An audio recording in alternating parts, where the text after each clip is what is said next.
We are beginning our third unit, which is crime scene investigation. So we are going to look at a crime scene. How do you actually collect evidence? What type of notes you need to take? How do you document it and collect evidence?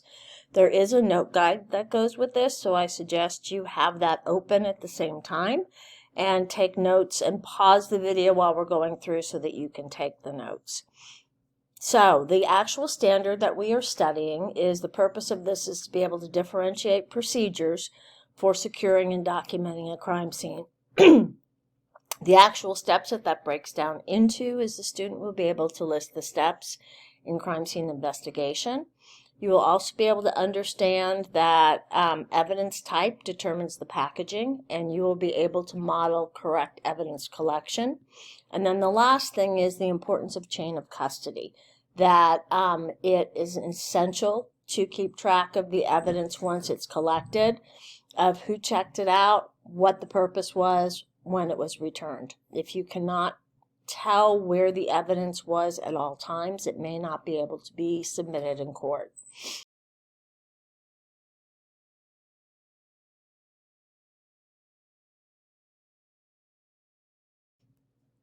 Okay, so here's a picture of a crime scene. Take a few seconds to look and pause the video and make a list of what evidence there is. You can see that there's a body there. There's beer cans, appears to be a gas can there, and what might be blood on the rock. So one of the issues when an investigator arrives at a crime scene is determining what is considered to be evidence and what's not. So if we're going to look at the body of the crime, this is basically what an officer or a investigator has to prove. Number one, that a crime actually occurred. Was it a murder? Was it a suicide? Was it an accident? Second thing is that the person that was charged is actually responsible. And that's what a lot of the evidence collection has to do with, pointing the evidence pointing towards one person. And then the top reasons for committing a crime, some of these are pretty obvious. The first one is money. Second one is revenge. And then the third one is one we hear about a lot, which is crimes of passion, emotion, love, hate, and anger. Most of those are not considered to be premeditated. They're kind of ones that kind of happen in the moment. Source of evidence from the crime scene. Number one is a body, if somebody has been injured or is dead.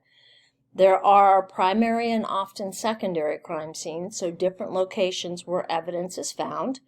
And then the suspects, because we are always going to take evidence from the suspect, which is our known, and compare it with the unknown, which is the evidence that is at the crime scene.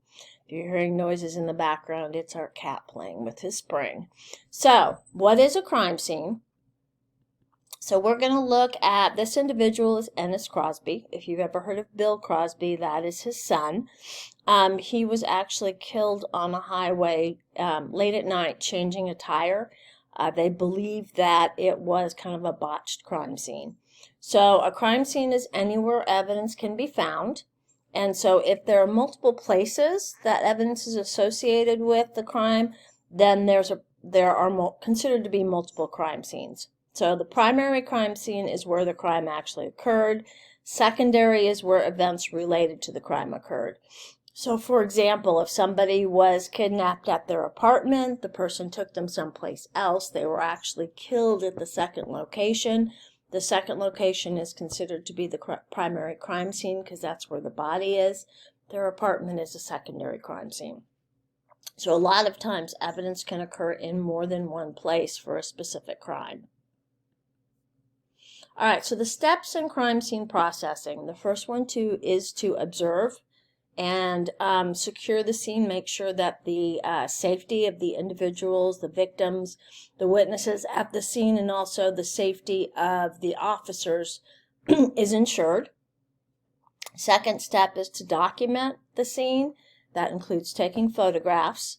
The third involves documenting, but it has to do with the crime scene sketch. You are going to sketch the room itself and also take 2 points of measurement on every piece of evidence. So if the crime scene needs to be reconstructed, you have that information. The fourth one on here is different crime scene search techniques so that you can collect evidence. And there are specific procedures for different types of evidence. And the last thing is, once that evidence is collected, it is going to be stored, and logs are kept of everything that was collected, who collected it, where it was from, so that there is a record that that evidence was actually at the crime scene. Last thing is, there is a crime scene log.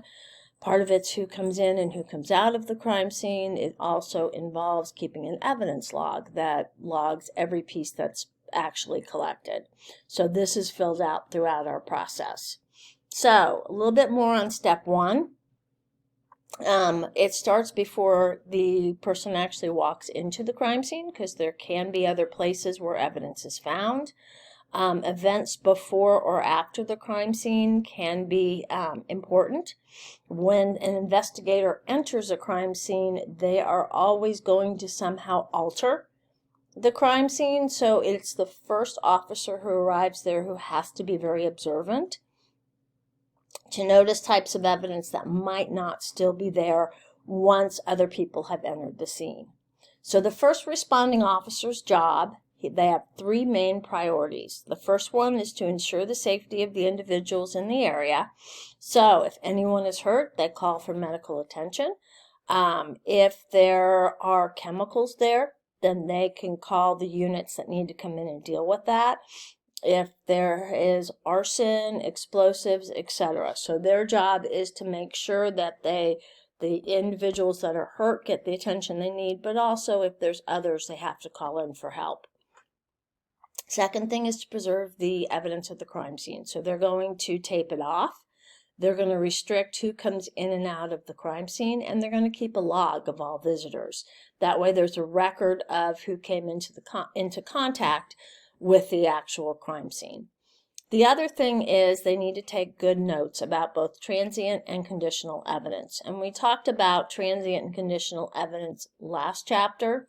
Transient evidence is evidence that quickly disappears. So, for example, the scent of a candle that was burning in a room. If there's a cup of coffee sitting on the counter, is it hot or cold? These are things that will change over time, even something as simple as a footprint. Conditional evidence deals with condition of the room at the time you entered.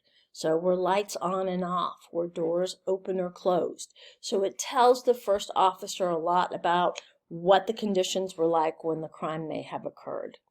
So the reason we do this, as far as blocking off the crime scene and being very specific about who enters, is we're trying to preserve trace evidence. And we know Locard's principle tells us that every time a person comes into a contact with an object, there's a physical transfer of materials. So every time a criminal enters a crime scene, you leave a little bit of yourself behind. So for example, they leave fingerprints, hair and fiber. They also pick up material from the crime scene. So fibers from carpet, hair from pets that might be present. So there's a couple pictures, hair and fibers, fingerprints, some examples of what trace evidence is. And that's part of the reason why securing the crime scene is so important. So the next step is going to be documenting and photos, and we will go through that in the next unit, or the next lesson, excuse me. So you have the note guide you should have been taking notes on. There's worksheets and some activities, and when you're done with that, then we'll go on to the mastery check will go on to the next unit.